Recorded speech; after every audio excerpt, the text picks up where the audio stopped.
গোলাপকে স্পর্শ করতে হলে কাটার আঘাত সইতে হয়। সফলতা অর্জনেও শত বাধা ডিঙিয়ে যেতে হয়। বাংলাদেশের ক্রিকেটে অভিজাত সংস্করণের রাজপুত্র মুশফিকুর রহিম 2 দশকে 99 টেস্ট অবধি পৌঁছাতে কাটার আঘাত সই ফুলের রাজা গোলাপের সৌরভ ছড়িয়েছেন। টেস্টের রজত জয়ন্তী পেরিয়েই পেতে যাচ্ছেন শততম টেস্টের নাগাল।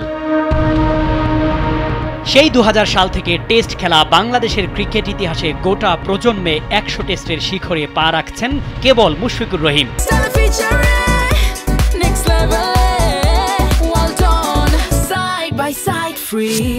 আপনার জানার আগ্রহ হতে পারে দেশের হয়ে বিশ্ব ক্রিকেটে রাজত্ব করা মুশির সতীর্থ সাকিব কিংবা বাংলাদেশের সর্বকালের সেরা ওপেনার বন্ধু তামিমের অবস্থান কোথায়?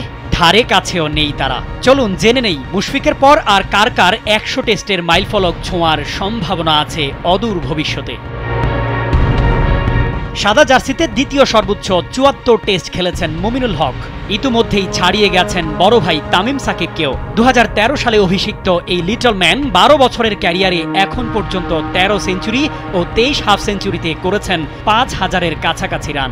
মুশফিকের পর দেশের হয়ে শত টেস্টের মাইলফলক ছোঁয়া কিংবা তাকে ছাড়িয়ে যাওয়ার সম্ভাবনার তালিকায় সবচেয়ে এগিয়ে থাকা মুমিনুলকে হয়তো দেখা যাবে ক্রিকেটের কুলীন সংস্করণের এই ক্লাবে।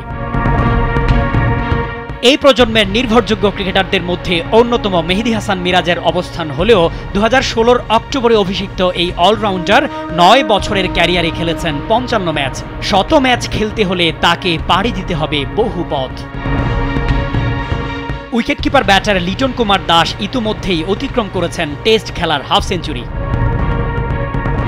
সম্ভাবনার পথে হাঁটা আরেক ক্রিকেটার বাংলার টেস্ট কাপ্তান নাজমুল হোসেন শান্ত খেলেছেন 38 ম্যাচ। তবে দেশের জার্সিতে কম ম্যাচ খেলে সবচেয়ে বেশি 8 সেঞ্চুরি করা এই বাঁহাতি ব্যাটারও এগিয়ে যাচ্ছেন আপন গতিতে। হিমালয়ের চূড়ার মতো বিশাল এতটা লম্বা জার্নিতে অনুপ্রেরণা তো আছেই 22 গজে বহুবার জুটি ধরে খেলা মুশফিকুর রহিম।